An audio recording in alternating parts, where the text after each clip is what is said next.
Okay. Did it start? Yes, Mm. it is recording. So I am joined today by visual artist and Bennington professor Anina Major, who will delight us with with her thoughts about the book. But let me introduce Professor Major first. So Anina is a visual artist from the Bahamas. Her decision to voluntarily establish a home contrary to the location in which she was born and raised motivates her to investigate the relationship between self and place as a site of negotiation. Do you begin to see some of the connections to the book? By utilizing the vernacular of craft to reclaim experiences and relocate displaced objects, her practice exists at the intersection of nostalgia and identity. She holds an MFA from RISD. Do you see the other connection right there? So, from Rhode Island School of Design, and is the recipient of numerous awards and residencies, including the Socrates Sculpture Park Fellowship, and serving as a mentor for the St. Heron Ceramics Residence Program. Her work has been exhibited in the Bahamas, across the United States and Europe, and featured in permanent collections that include the National Gallery of the Bahamas, the National Museum of African American History and Culture, and the Museum of Fine Arts, Boston. Anina Major was a visiting faculty member here beginning in 2020, but in 2022, she started as a full-time faculty member, yay, with us. And So, it's 2025 already. I can't believe it. yes, it's been 5 years already. So I am going to pass it on to you, Anina. Tell us what you think of the book. Hi, everyone. Well, I think the book is really interesting. I hope that you all enjoyed it. And for those who didn't get to finish reading it, I highly encourage you to read it. I will try not to do any spoilers for those who didn't finish reading it, but I'm with you, Barbara. The story is very well known. And so, you can't enter if you are familiar with contemporary art and the artists that are being referenced, then it's really hard to go into this and not have some kind of your own background knowledge. Um, I found the book is also written from several different perspectives. So it's not just one perspective. So you find yourself going from Jack's perspective to Anita's retelling to a second story that's running parallel with Raquel in a slightly different time period. Not exactly, but like just not the same time. So you have all these variables. And I'll say that like I was really enjoying skipping around. Initially, I was like, okay, this is all set in the real. Everything that's happening is real, and because it's such uh, um, it's because it's such an actual reference story. I was like really set in the real world, and like fictional, things happening. And then when it transitions to this like more mystical, spiritual kind of activity, that was a real switch between um, Raquel's kind of storyline, which seems to be set in like the real, and then this kind of um, question of the paranormal, right? Like now bringing in like spirits and paranormal activity. So I found that to be really exciting because it doesn't happen at the beginning. It happens fairly into the story, which for me was like, oh, okay. And I guess in some ways it was like I was being rewarded and not having to listen through a narrative that is quite troubling for a woman of color who's an artist. Like, you know what I mean? If you know the story, you know it's violent, you know it ends tragically, and the beginning of the book is really kind of taking you through it, and you're like, I don't know if I'm comfortable with hearing about the love story or even hearing how Jack felt about her or how tumultuous it was. It just was really uncomfortable for me knowing that this was based on such a tragic true story. So that was like my first kind of like, oh, this is taking me somewhere. Yeah, For do you mind if I just to remind the students that the name of the artist on which the story is based is Ana Mendieta. yeah. No, Mendieta. Sorry, I don't want to mispronounce. Ana Mendieta, who died in 1985, exactly like Anita De Monte dies from the same height in the same place in New York, falling I mean, on she uses all of the details. all the details, yes. All of the details are exactly the same. Yeah. The author says that, of course, the rest is not exactly true, but the fundamental truths are the same. The kind of contentious relationship and why, and the gender clashes and the gender tension in the book. Yeah. So that's really interesting because I mean, at one point was like really inquis inquisitive about like, how much of this was liberty, right? As far as like retelling the story uh of the character and how much of it was, leveraged from Anna's life. I think for me, it was really interesting to hear her put a perspective to Jack that I've not heard publicly, um, or like a little bit more detailed. And I think there's some embellishment there because there's no real factuals around some of the experiences that he actually speaks about. Um, so that I found interesting. I think it's, you know, I usually don't read this kind of material, but from a novel perspective, I think it did a good job with the story in the sense that it's really hard sometimes to write a story that somebody already is familiar with how it should go and then try to embellish upon it and not upset a reader. It's almost like when you see a book get turned into a movie and you're like, nah, that's not how I pictured the character. You know what I mean? Like, that's not how my mind allowed me to enjoy it. Um, so that from that perspective, it was kind of interesting to see where we were going to take this. And also, it felt a little like the author, I guess, even in the title, I should have had this indication.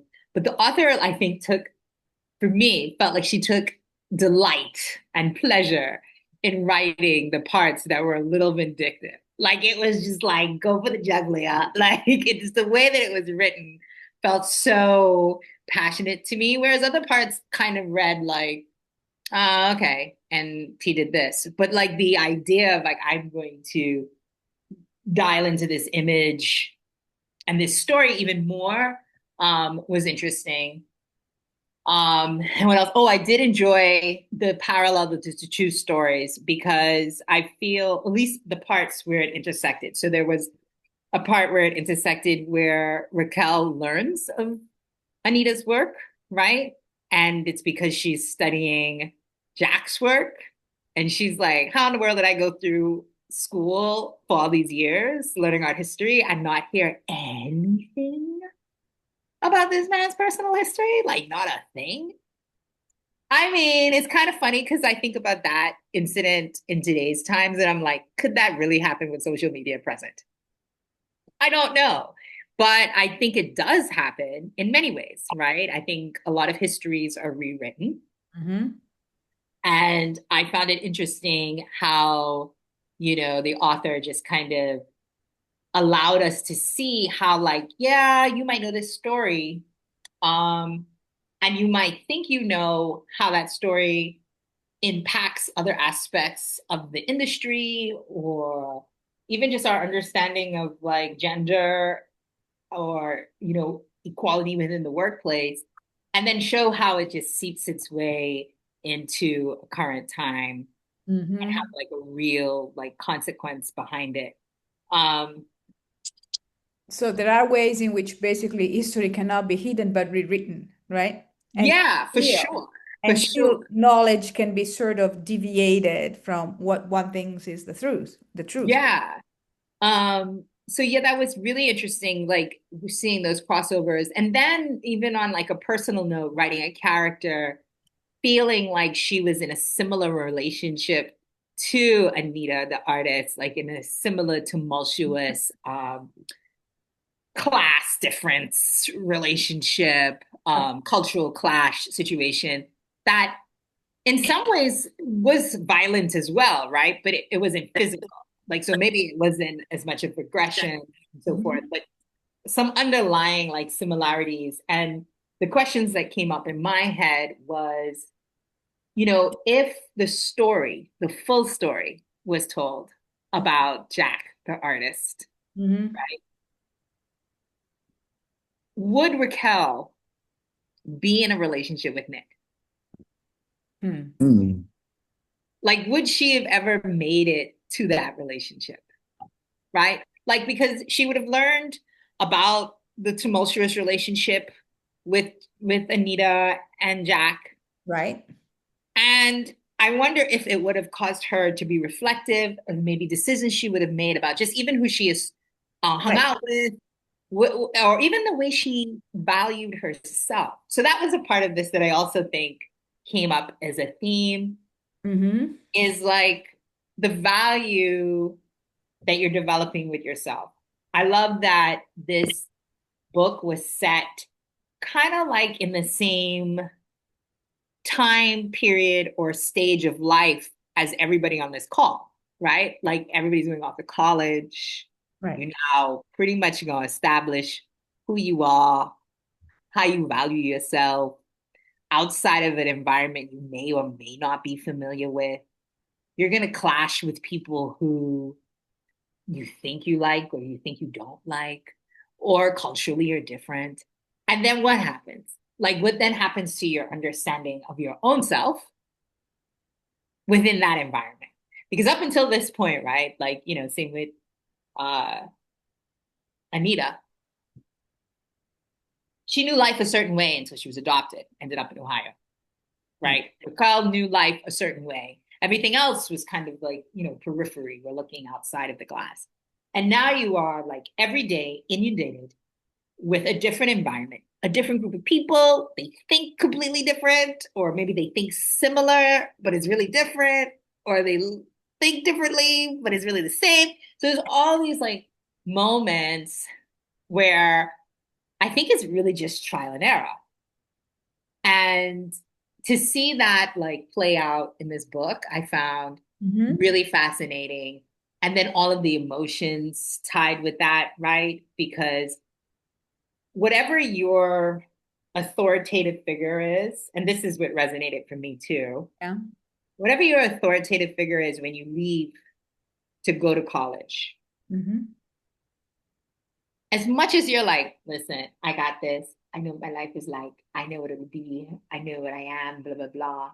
There's something that happens in that first year or that time period where I don't want to say that it's challenged, but it definitely stretches, Mm-hmm.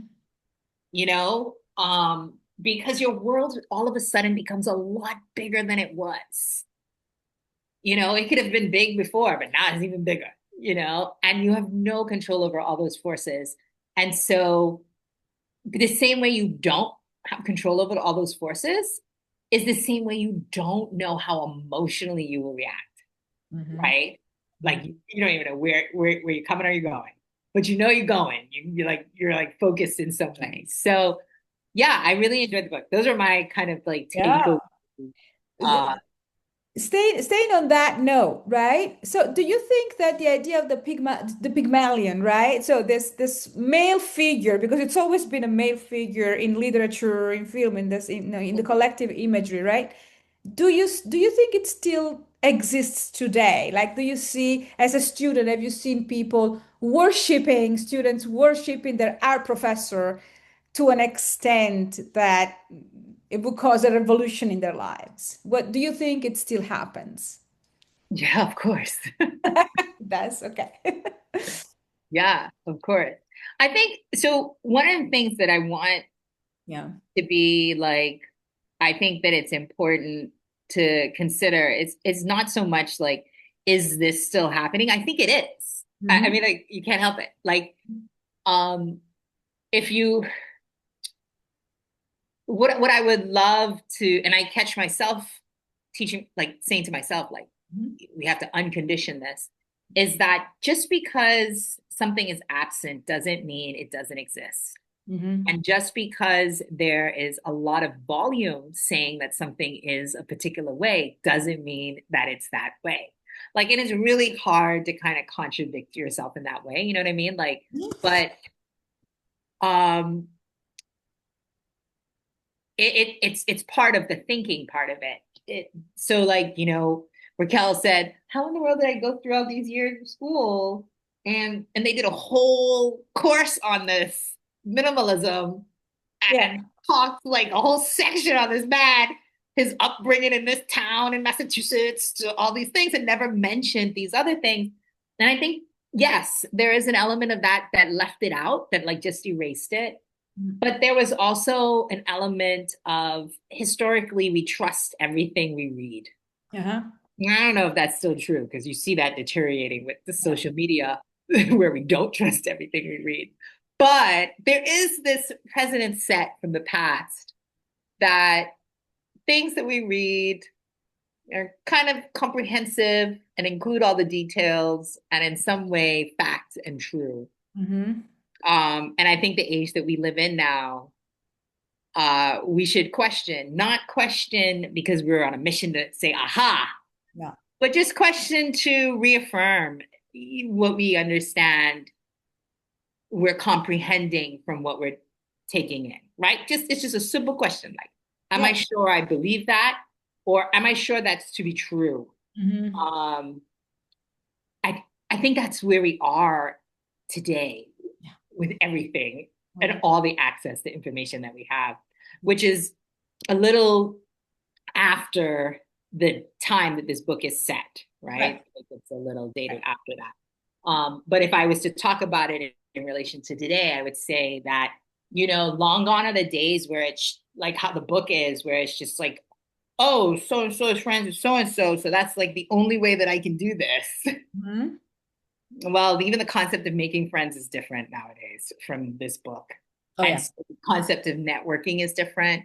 And so, yeah, there are some similarities between the things that you hear and read in this book, but there's also a lot of things that are different Yeah. as we, moved on in Yeah. time. Thank you. And I want to reassure the students, thank you, Ania, that you will get all the time you want until past four to ask your questions. We're just going on with the conversation, and then at some Yeah. point I will open up for questions. So if something comes to your mind, write it down, or at some point raise your hand and say, I really want to say this now.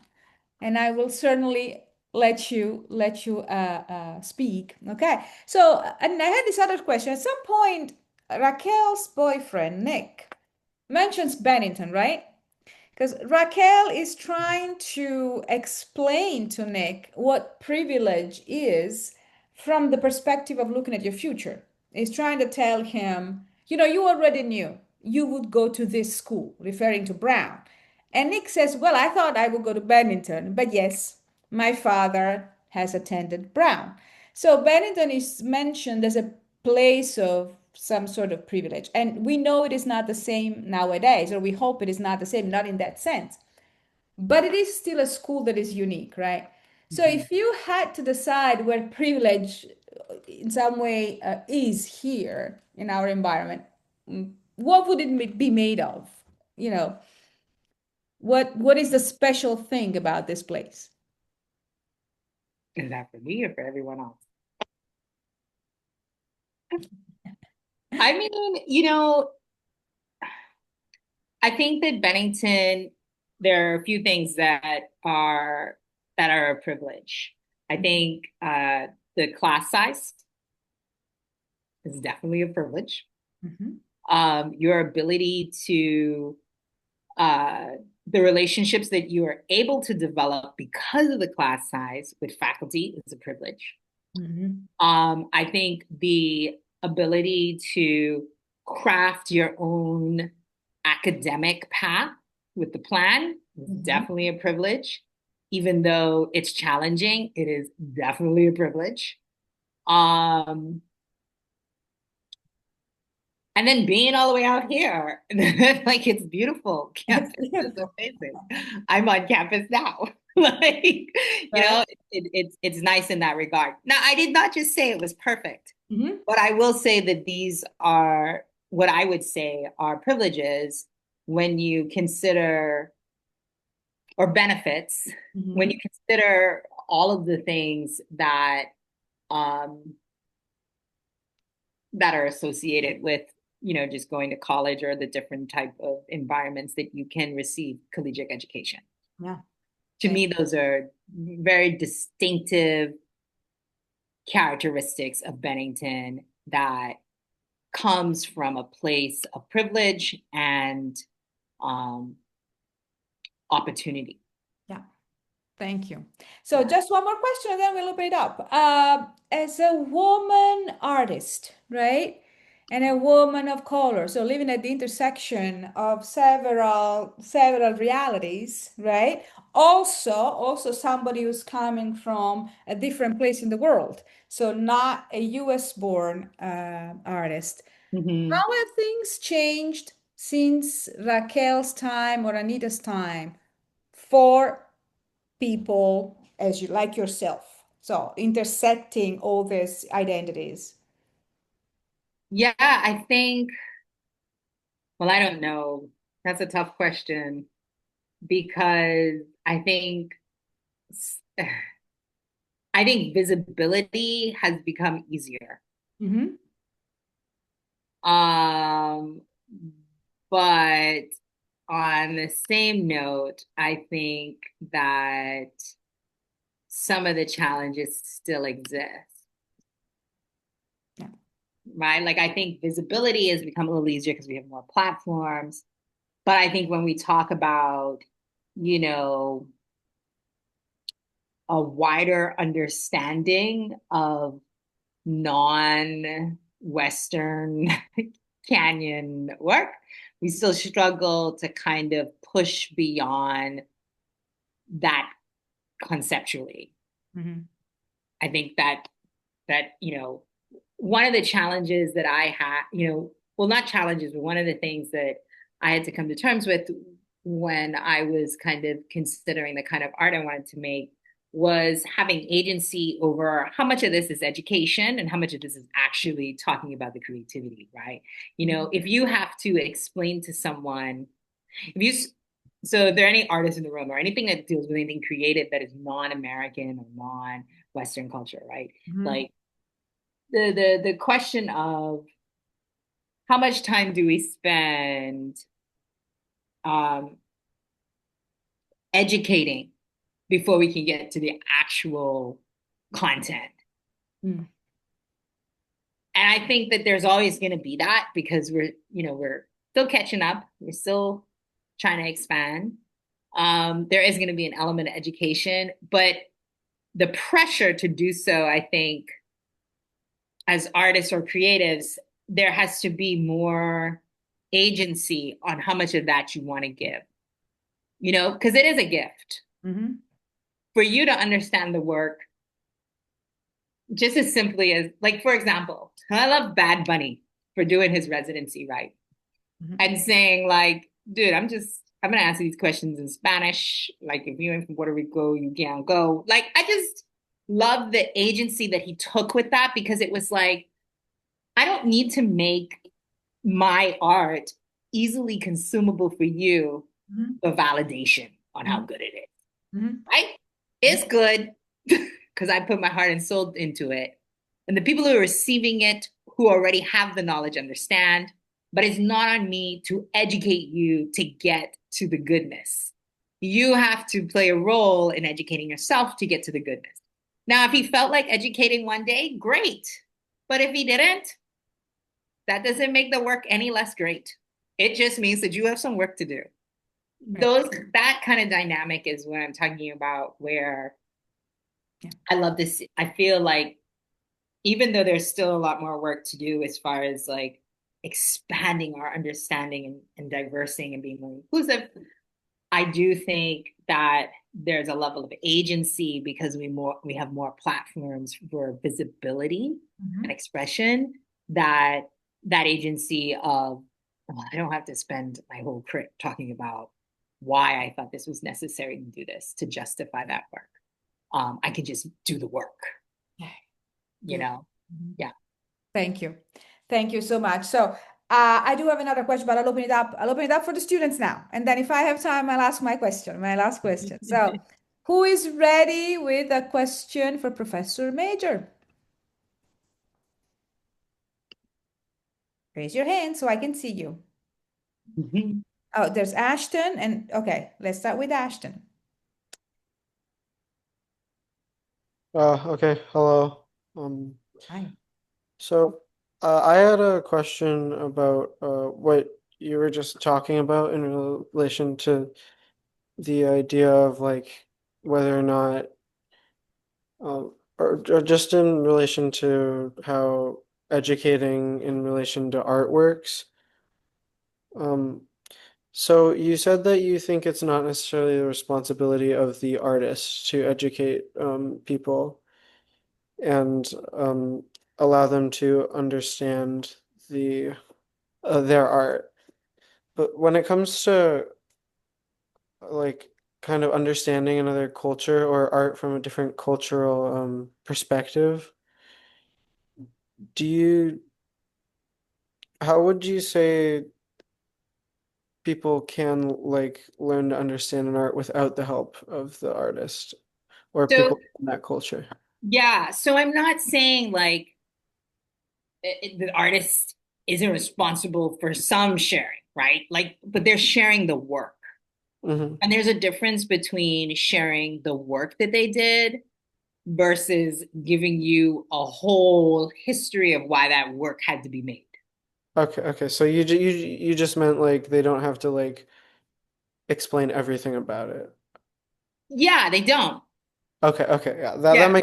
that makes more sense. I was confused. Yeah. And then I think because what you're because there becomes a point when you are from, and I don't want to say majority, but like global majority, there becomes a point where because you're not the dominating narrative, Hmm. there becomes a point where the pressure of you is now justifying your existence, Hmm. Hmm. right? Justifying why you have to make this work, as if we don't all have access to the history Hmm. that a lot, that you're working from, right? Um, yeah. So like an example of that would be, I'm trying to think of a like very simple example so that it's not like too complicated because I think it could get really complicated. Um,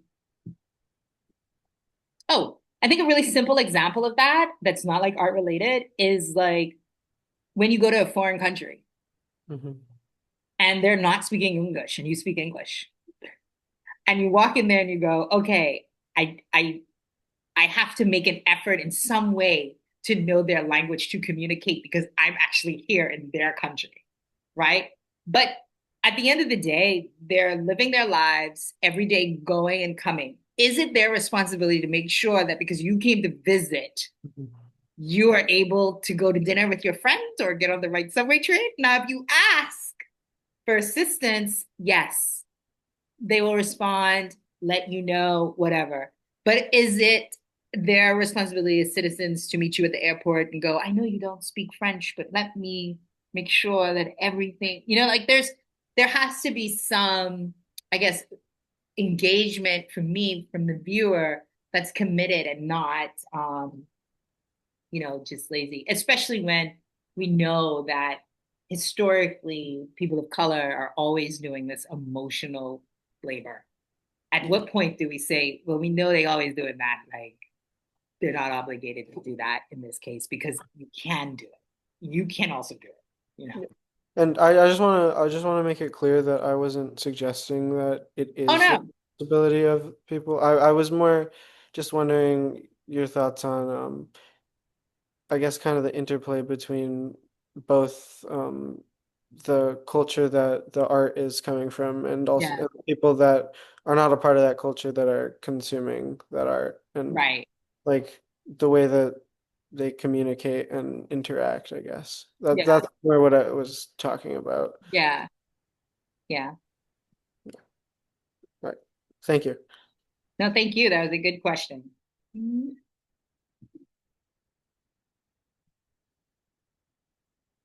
Annabella has a question. Yeah, I was wondering what your thoughts were about like the eating disorder and body imagery themes brought up, particularly with Raquel in like a predominantly white school. Yeah, yeah. That would, I mean, that's a that was a very I personally cannot speak to that. Um, but I totally understood it. And I have friends who have gone through similar kind of experiences um, with image, like body image and, appearances given, in a predominantly white institution. Um, Mm. all of my college education has been PWIs. So I can speak to that in some sense. Um, for me, when I think about the book, areas where if I was a friend of Raquel's that didn't go to RISD and was not there, or like was her friend that she called from high school, um, I reminded students, and I've been asked a similar question in the past, like, how do you deal with that? That in the book, what I thought was a misstep on her was distancing herself from her family. Absolutely. And I say this because, and I'm not talking about, you have to remain with your family because that could be maybe not the best relationship. So I kind of refer to it as your tribe. But each and every one of you are going to leave your comfort zone, whatever that may be. And in that comfort zone, you have individuals. And those individuals I like to think of as my tribe. I still have a tribe. My tribe goes with me wherever I go, emotionally, via my cell phone, however. And that is who I call. That is who I talk to and maintain a relationship when we're physically not in the same space. And to be honest with you, it is what has made me be able to navigate spaces where I'm not necessarily from that space or even one singular being in that space, is because my tribe and I stay connected and we nurture those relationships. So moments of homesick, right? Pick up the phone, figuring out how do we get back to a place where we're secure. Moments of insecurities about everything, right? Because it's not just physical appearance, like everything.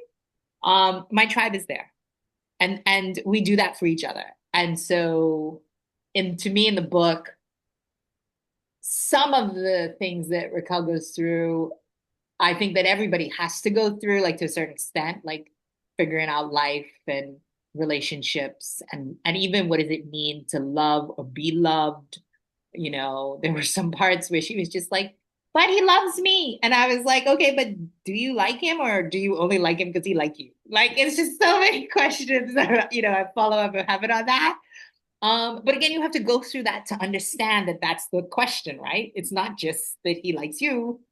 It's, do you only like people because they like you? Because maybe we never had to ask that question before. So even with the boarding dysphoria thing, and then her sister made comments and moms made comments, and maybe her mom wasn't a part of her sister weren't a part of her tribe, but I think that she needed to find her tribe and stay connected to her tribe, and that might have maybe lessened some of the pain that came with navigating that space. Those are my thoughts. Thank, Thank you. thank you, Anina. So there's Brianna and then Lake. Hi. Hi. Um, I have a question about, so I'm gonna find a way to word this. So towards the end of the book, when Raquel finds Anita's work, I could sort of sense she feels like grounded with her work. It's something familiar. It's something like she knows in a space that's so like unfamiliar to her. So I was wondering how, basically when you're leaving to go to college, it's such a big change. It's like, it's very new. And when you're starting out your work, how much of your work is rooted in like the stuff that you experience at home, like your culture, your family, and how you expand that? Or do you like um merge it with the place that you are now, or like a new area that you're in, or do you just like how much of that remains like as the stuff that you've known, like with your family, with culture, with Yeah. um the stuff that you love? Yeah. I say all of the above to everything that you said. Because there are going to be days where you feel a little bit more connected to where you currently are versus where you came from. And there's nothing wrong with that, right? Like, it's a process. You don't make one work and then that's the only thing you ever made in your life. Like, I mean, you Yeah. make more and more work. And so, how you feel today might not be how you feel tomorrow. And there's space for that, you know. I think that's all a part of parsing through this time in your life. What's going to go with me, what's not going to go with me, what I want, what I need right now, what I don't need. Um, so I think it's all of those things. I think and it's going to vary depending on where you are. Okay, perfect. Thank you for the answer. Lake. Hi. First off, I wanted to say the thing that you were talking about with the tribe. I when you were describing that the whole time, I couldn't stop thinking about that scene with Hael, where she was getting kind of like she was getting her like fortune told, or I don't really know like the right way to say that, but like that entire scene felt very like therapeutic, and it was like kind of saying exactly what I was like kind of like hoping to hear the entire book. Yeah. I think like the last like three chapters or so, like I was like, oh, thank God, because it was like just worsening and worsening. Um, and then also on that, so just like I wanted to point that out. That was like really good Yeah, writing. that was really good. The last part of the book is just, yeah. Yes. Also, the first topic that we were talking about, just in terms of like kind of like having to hold the hand of like the white viewer that like has no idea what's going on right now. Um, how do you feel about this book being written in majority English? Nah. Well, I'm glad it's written in majority English because my Spanish is not that great. Me too. But to keep it real, but I mean, I don't know how what the author, I don't know the author's skill set in the sense of like where they're, you know what I mean? Like, I think that's like, again, that's where it comes down to the artist and the author to make that decision. But what my point was that they have the decision to be made, not me.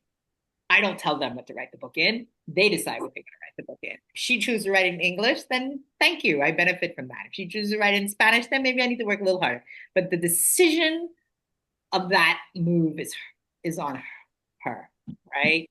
Um, I'm sure you can find this book in probably other languages. So, um, yeah. A lot of consideration goes into that. Usually when the artist whose native language is different from English, they decide to write in English, and it doesn't happen only with English. It happened also with Italian and other language. Exactly. Yeah. Yeah, yeah. Thank you. But can I also say though, I like that decision because it made each of those moments where she was speaking in Spanish just like that much more Right. personal. Right. And that's such a creative kind of um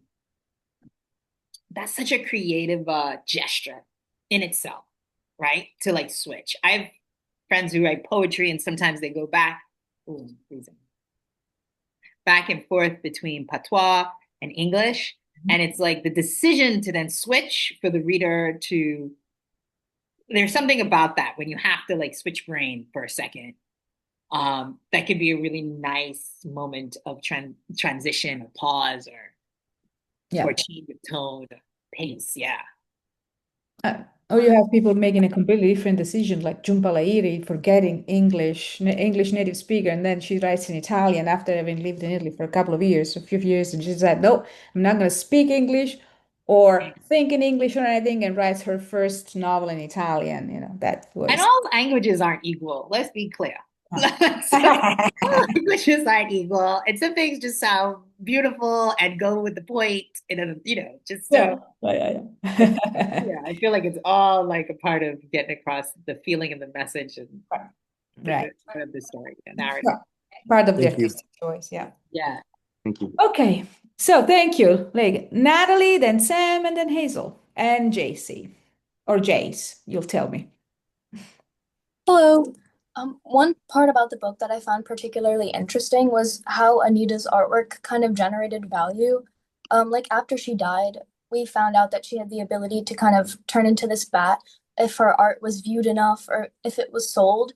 And she really wanted this gallery to happen so that a bunch of people would see her art and it would have the chance to kind of like interact with this marketplace. And that's where its value kind of came from, as opposed to maybe like a particular like emotional or like very like special attention that would be like placed on a specific piece of art.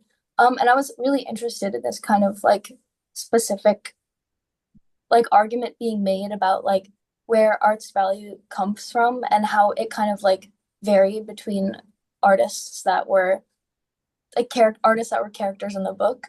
So as an artist, I would just like to ask you kind of what did you make of this like argument and how did you interpret the argument the book was making about where the value or importance comes from in a piece of art? Yeah. You know,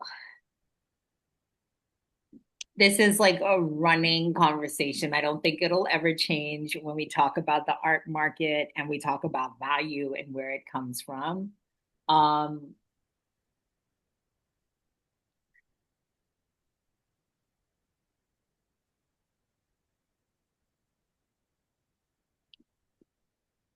I'm thinking about this because I don't think there's like a right or wrong answer here. I think that value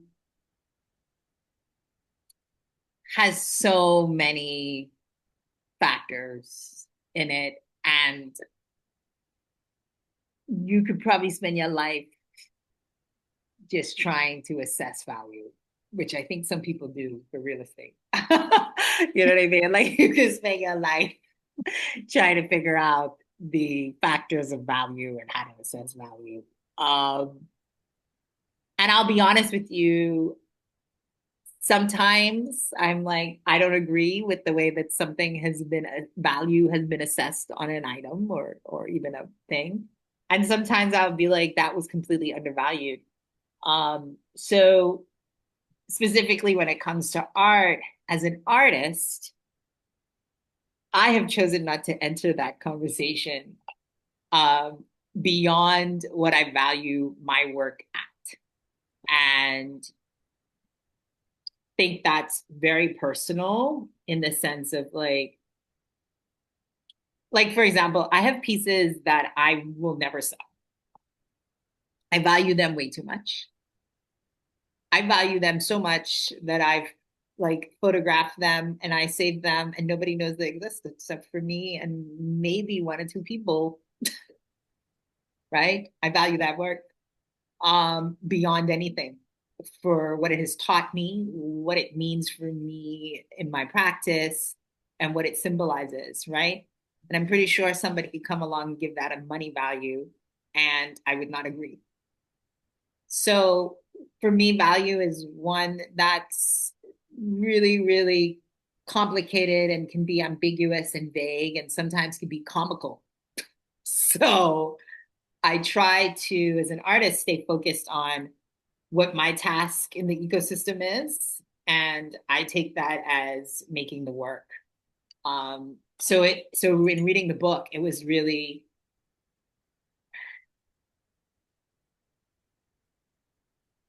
I don't know if the author is an artist, but like for me, it was like I don't get caught up in that. Like that's one area as an artist. I try to stay really focused on the work. And when I have conversations with my friends about monetary value, because really that's what we're talking about, not any other kind of value. Yeah, I just kind of want to I stay focused on the work and try to be there. Yes, sort of like the character with that made the art about the deceased lover. Yeah, it's sometimes so much bigger than just, whether it maintained value. Um, but they did end up getting sold. I mean, I'm sure like when I leave this earth, somebody's gonna find my work that's been locked away And it's going to be sold. and it'll be sold. But in the meantime, while I can own it and You won't become a bat, promise. right. But yeah, there's something about when somebody has left this earth physically, Mhm. it's like finite, right? Because that means there's no more work that can be made. And I think that's a natural kind of inclination to say, okay, now work is valued more now. More, yeah, because Yeah. yeah. Thank I you. don't know if that answered your question, but that's my kind of thoughts around value. Thank you. We have a lot of questions. I'm so happy. And these are all great questions, by the way. Sam. So I thought the writing in this was absolutely amazing. And I found that even in like the extremely minor scenes that didn't have a ton of weight to the plot, I was still like really into it and really enjoying it. And I felt that there was still like something there to be gleaned. Was there any one like minor scene that you feel stuck out to you most? Can I open that up to everybody else? Sure.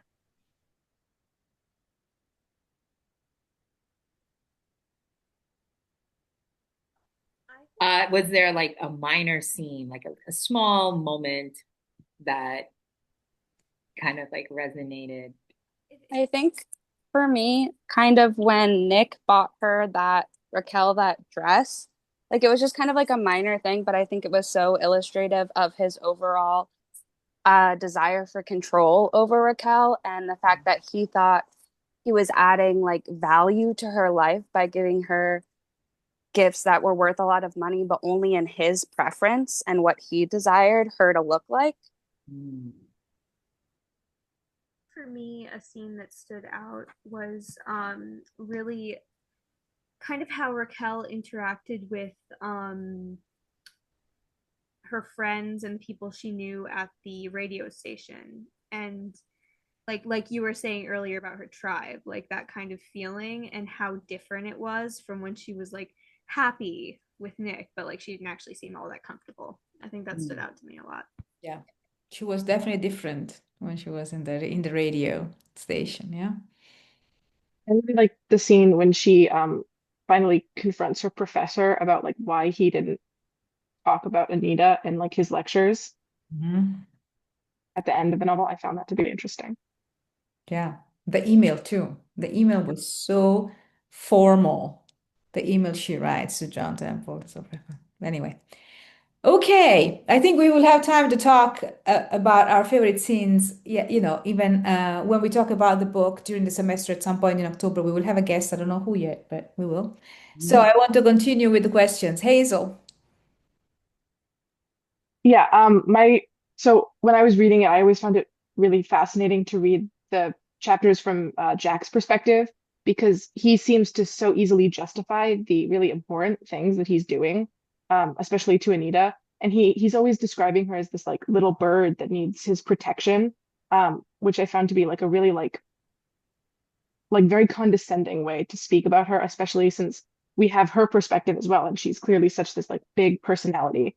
And I find it interesting how after she's dead, he starts having this like real fear for her, and like he he can sense her haunting him, and he's very like afraid that her artwork is making her powerful, which it sort of is. And then he like ends up sort of burying her artwork, which buries her powers as well. What do you think about the like way that their dynamic sort of shifts when she dies, and like his like fear and like the way he thinks about her, especially when she's gone.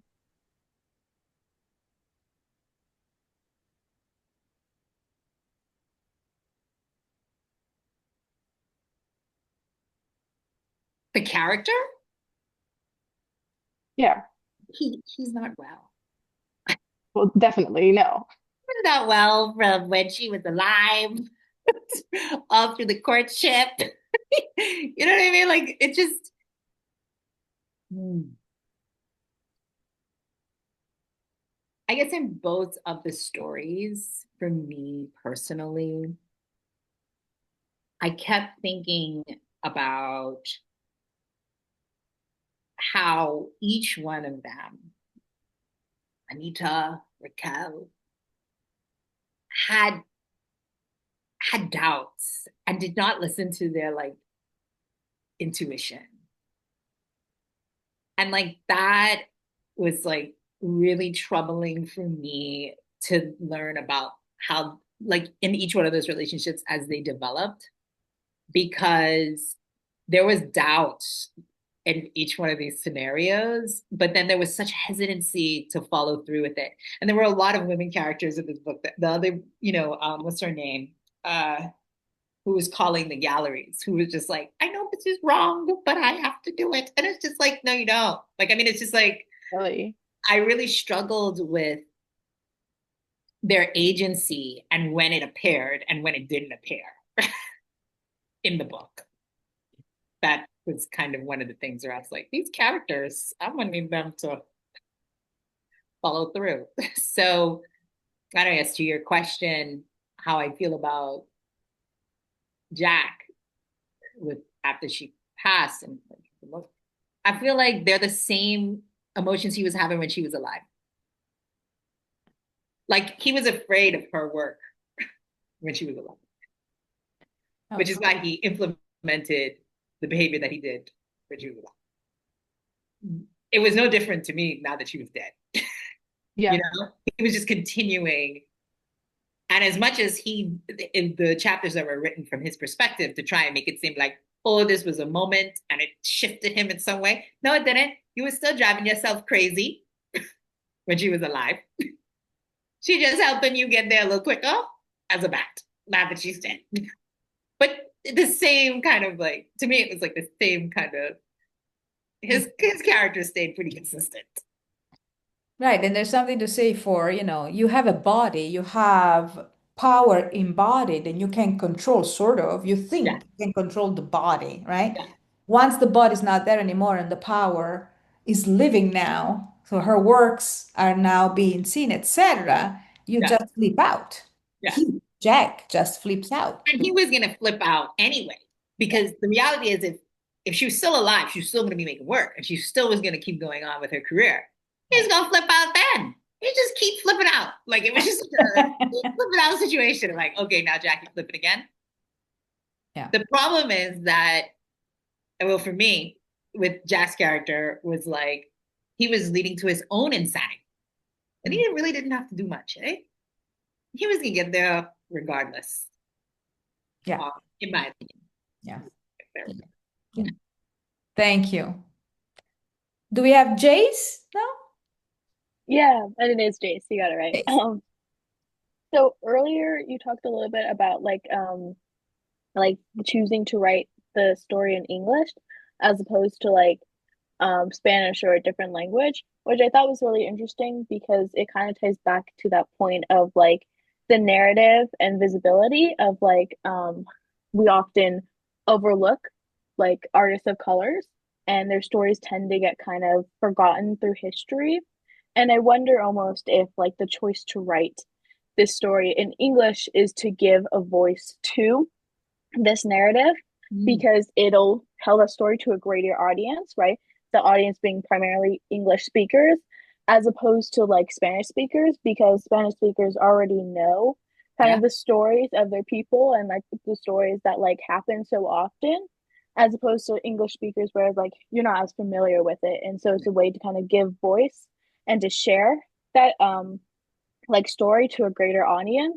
And I just wonder like what your thoughts are on that, if like that's something that maybe the author was thinking of, Totally. or if there's maybe like a different point to that. Yeah, totally.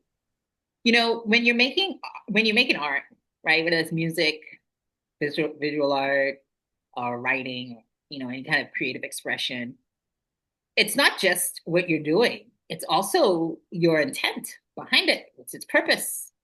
Who is the audience?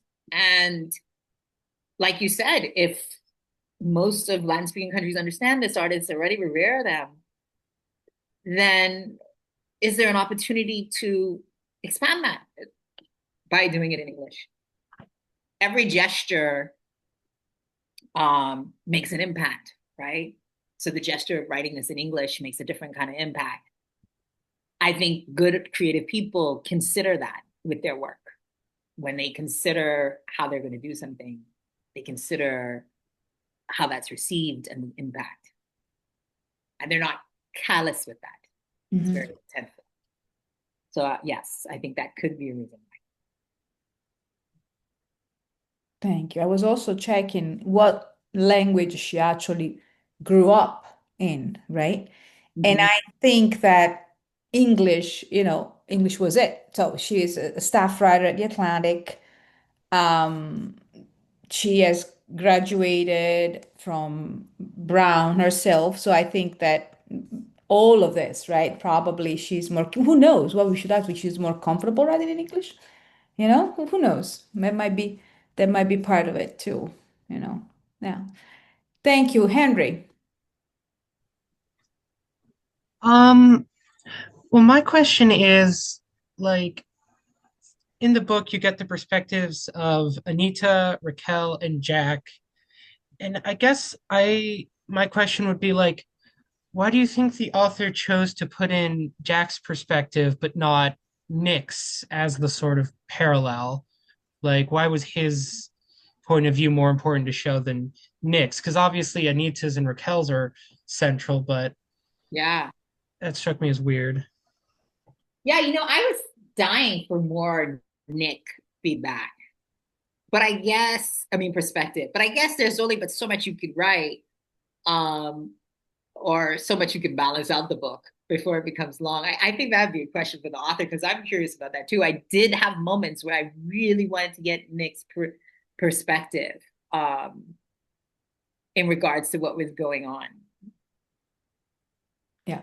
We should ask the author, right? It Yeah, would be for sure. fantastic to be able to ask her. So what happened there? Were there some cuts? Was it too Could long? be because they go through rounds of editing. It's Yeah. not like what they originally set out with is what we get. So. Yeah. Yeah. Sil,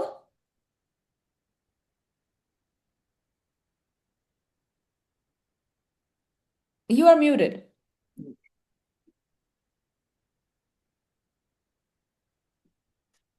I think you're still muted. I think they might be typing. Oh, Well, we do have a question in the chat as well. in the chat. Yeah. Okay.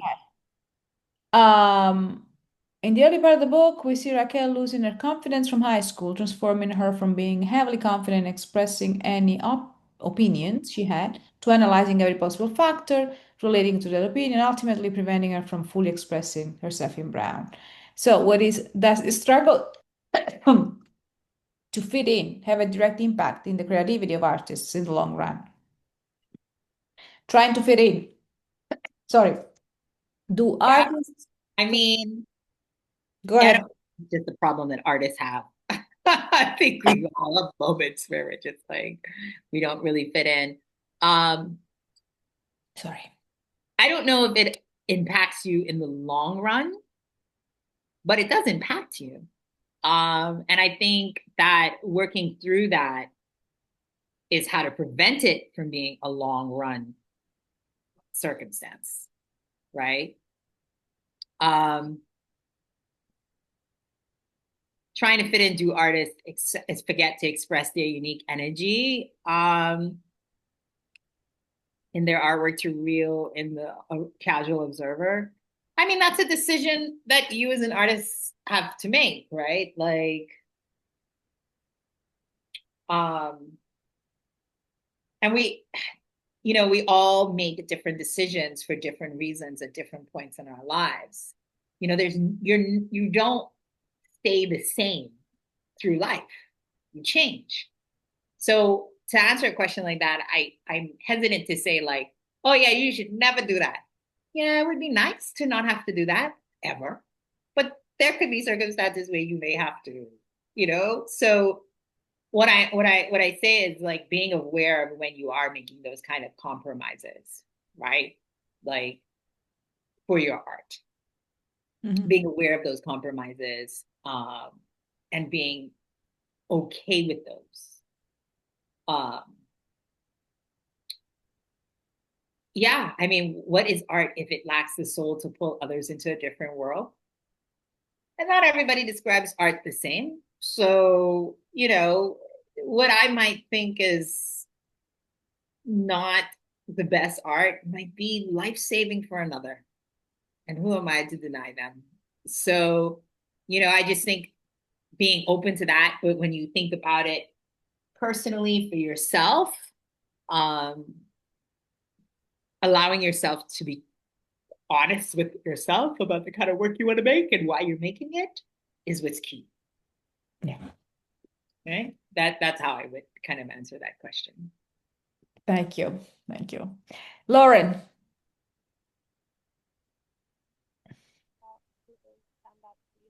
Lauren, you're on mute too. Oh, your volume is very low, one or the other. Yeah. Oh, sorry. Can you hear me now? A little. Should I just like try and speak up? Okay, that's good. You're good. Yeah, okay. So it's just about a little standout scene to me.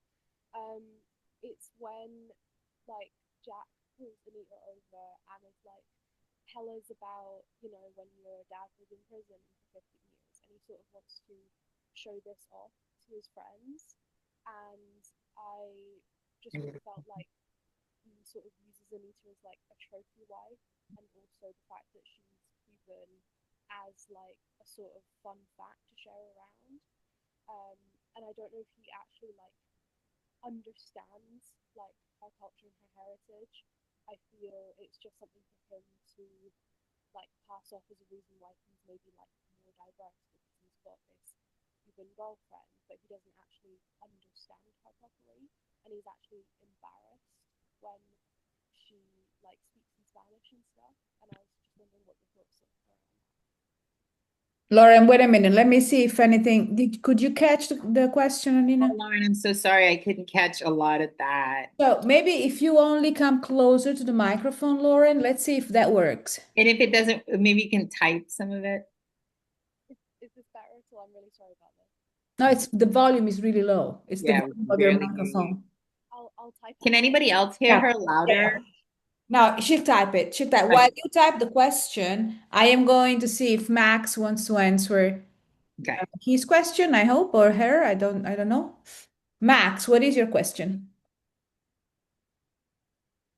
My question is, how do you think the author what do you think about the contrasting art styles of Jack Martin and Anita presented in the book? Like, how much do you think that tells us about their characters? Oh, for sure. Yeah, it was a nice parallel. I mean, it was a nice like contrast. It lend itself to us understanding them as two separate beings. Like the opposite attract. I think that just like dialed it in for us. Even when they described the collaborative project that they did together, it was just like, yes, oil and water. Like just kind of like, I think it just kind of was another layer of like where they saw the world differently. Mm-hmm. Yeah, thank you. Oh, I think this is this you? Whose question is this here? This comment, the very Mr. LJT. Now, I was wondering if we had the question from Lauren we didn't have before. Not yet. Okay, so maybe Lucian, do you want to ask your questions? Sure.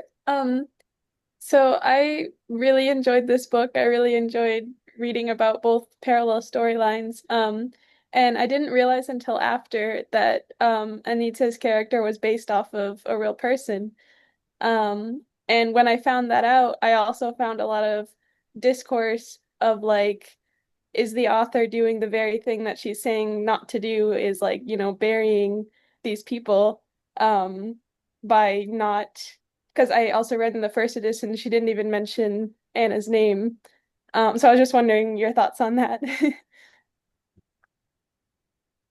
Yeah. Can you say that last part again about you said in the her first edition of the book, she didn't mention Anna's name? Yeah, in the first editions, so I've read in the first editions, the author didn't mention the real artist's name. Yeah, I could see that. Yeah.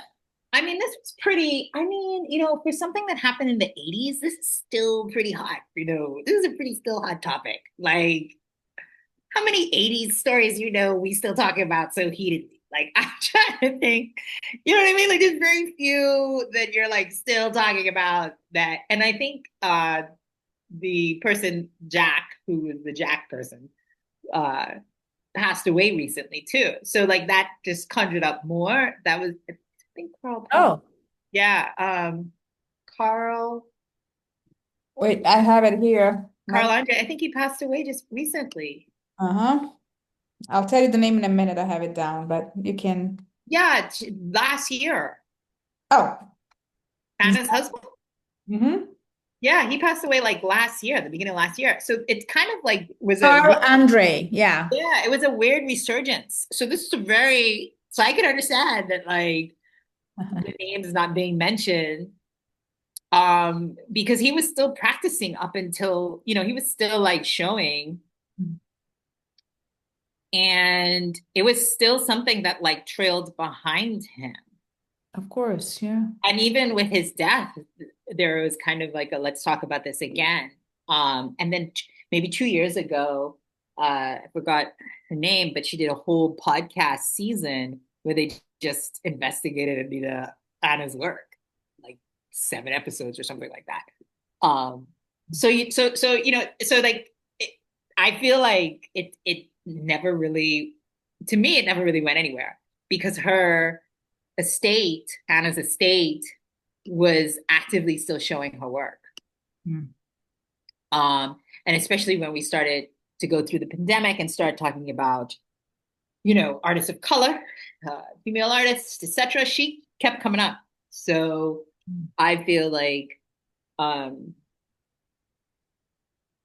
what I will say is I don't know how true the efforts that were taken to stop things from happening with Anna's work, because that was what was written about in the book about Anita and Jack. But if any of that had any level of truth to it, it would make sense why it's like in this day and age, it's still kind of talked about because Carl just passed away. And so I'm pretty sure there was an active,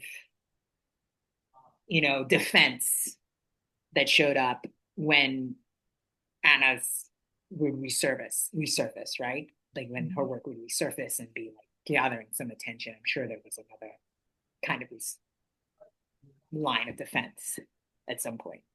Yeah. Yeah. Thank you. Leona. Hi, can you guys hear me okay? Yes. Okay, my question was what made this the choice for you guys to send out this book to the first year students? Like, is there any relevance to the college itself, or was it just something that we wanted to explore the themes of, or anything like that? So it was a committee of several people, the whole 3 of us. Me, a French professor, Stephen Shapiro, and our Dean of Academic Affairs, Kate Child, and we read several books. And we thought that this one was, first of all, very compelling, based on a true story. It had a lot of point of contacts with college students, also in terms of finding your own crowd, finding your space, being an artist. And, Bennington is one of the aspects of Bennington is obviously its art world, right? Um, Getting adjusted to a new life, right? Um, we thought that you would find a lot of interesting ways to connect with the characters, the story, and given the fact that you're coming to campus, it could sort of be even more interesting for you. Did you find it interesting? Yeah, I think on those points you guys totally nailed it. When I think about college, especially a liberal arts college, I'm thinking about what other people are going to think of what ourselves and our peers are creating and how our like backgrounds that are different are going to affect that and how they're going to interpret it. Yeah. Well, one of my questions for Anina, then you see you brought it up just as for the last question. Anina, how are they going to find their crowds and how are they going to put themselves out there? What is your suggestion? What is your advice, for them? With artwork or just in general? In general, and with artwork, in general first, right? Because not all Yeah, of in them general. want to I be mean, artists. Yeah. you have social media. You guys are better than social media than us. What are you talking about? You have social media, but like I think social media is a start, and then it's the actual in person. When at Bennington, I love how the campus allows you to move through it in many ways, right? So like there's so many different places that people gather, right? That there's outside the classroom, you have different opportunities to meet new people and so forth. And so that's what I would say, like get out of your room, go to music performance, go to an event. There are tons of events happening on campus. Just go to them. Um, and people in your class, maybe some of your classes the first year will be mostly first year students, but you're going to have other students from other years. And so, I would say whoever you're sitting next to, I mean, in my class, you have to make things, and sometimes uh, you just naturally end up speaking with people doing work outside of class. So, yeah, I would just be open to meeting people. And not open to meeting people because you have an end goal, but just open to learning about other people, period. Just getting to know. I was just like reading through some of the comments and the comments about Jack, I think are interesting, that these perspectives, because I kind of agree with some of them. But to me, when I think about Jack, she doesn't go into it in the book about Jack and his relation to his peers. She just kind of paints him as this man that's revered for his artwork. We don't really know much about, I feel like I didn't really get a sense of Jack emotionally, in the sense of, other than his episodes in relation to Anita. But he was also a product of his time in society, right? Like, I feel like Jack is sad in some ways to me as a character because he failed to see how there was room for more than one person to be great. It was like so competitive in every which way. And I don't know where that comes from in his history, but I feel like it's related to his understanding of self-worth, right? Like if he can't be better, then he can't be anything. And it didn't matter because they didn't necessarily talk about this in the book, or they did, I missed it. But they didn't really talk about, well, was Jack great amongst his peers?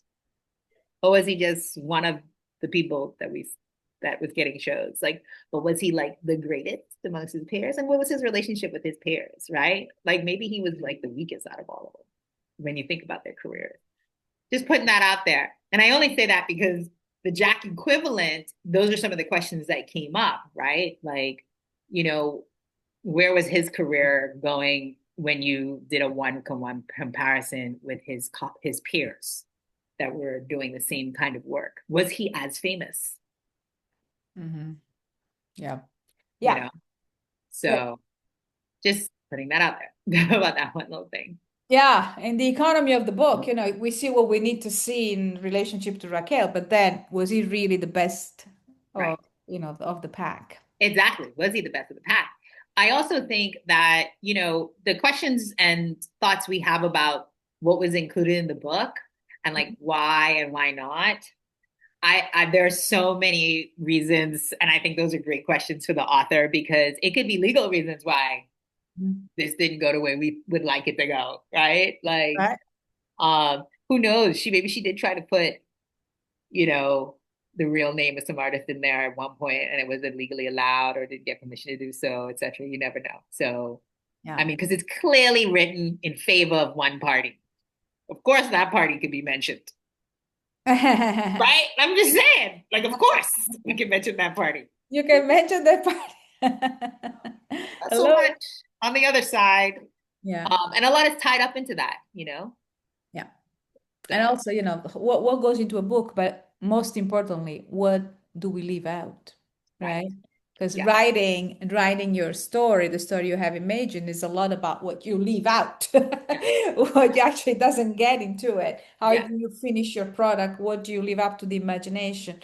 You know, again, a lot of stuff goes into that. But anyway, so I don't see any more raised hands in the chat. I see more comments, like this one from Ruben here.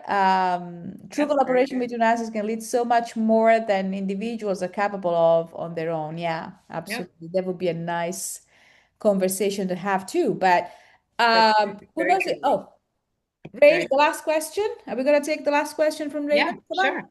Hi, sorry, I've been kind of anyway, I've been listening in the background, but kind of a callback to a question earlier. I was wondering what we thought the significance of that hour between when Jack calls the cops and when he had called. I don't remember his friend's name, but after Anita had gone off the balcony, he kind of spends this hour doing some mystery to us. And I think there's a lot to say kind of about, we see the innards of Anita and Raquel, and they have these like passionate, full of vulgar language, like internal dialogue moments where they say their own personal feelings. And I kind of, on not having a chapter from Nick and having less dialogue from Jack, I'm just kind of wondering what that almost hour of silence, what you think that means. No. Yeah, I don't know. I mean, there was in the actual case, there a moment where there was time that was accounted for. And I think that is what's repeated in the book. You know, I have no idea. I thought it was really advantageous and creative for the author to even provide Jack with a voice. I'll be honest. I thought it was very nice to provide him with a voice. So maybe in this point, you know, I don't know if I was to speculate, I'll be like, maybe it was best that there be silence in that point because, you know, he was not charged with it. And we don't really know what happened in the apartment other than what people have shared. And so I think the author just wanted to leave that space for future kind of thoughts. I love that. So what I like about this book, even though it added a little bit of fantasy, is that it shows how legacies live on in like just in general, like how legacies live on. Like Anna's work lives on now, right? Because I'm pretty sure all of you about to go look up Anna and then go look up Carl and see what kind of work they made and figure out like what the hootie pootie. You know what I mean? I'm sure you're gonna go look it up. And so it just goes to show how you can find like inspiration from all these different places and how that can resonate and bring somebody full circle back around to the original source. So for me, I didn't need that section to be filled in because it's not like they're answering any questions, but it was nice to see how one creative story led to another creative story, and hopefully will lead to more creative music, art, whatever, from this book. And maybe a little bit of silence was also probably right for everybody, right? Yeah. Yeah. Go in silence, you know. Yeah. But anyway. Okay, you guys had fabulous questions, absolutely interesting conversations. Yeah. Thank you so much, Anina. Unless you have a question for them, otherwise. No, I don't really have a question other than when you get to campus, if you stop by VAPA, say hi. Yeah. And wish you guys all the best and enjoy the rest of your summer. Yeah. Thank you so much. And we are looking forward to seeing you here and in each of your first year forum sections where you're going to share all these life experiences and fears about your future with your first year classmates. You also have your mentor, your student mentor, peer mentor, who is who is an advanced student and a senior student who will be able to tell you a lot of things about how to make your crowd, on campus, how to find your crowd on campus. Okay, thank you so much, all of you. And we're looking forward to having you here. Have a good rest of your summer. Bye. Bye-bye. Thank you, Thank Anina. you. All Thank right, you. Thank you.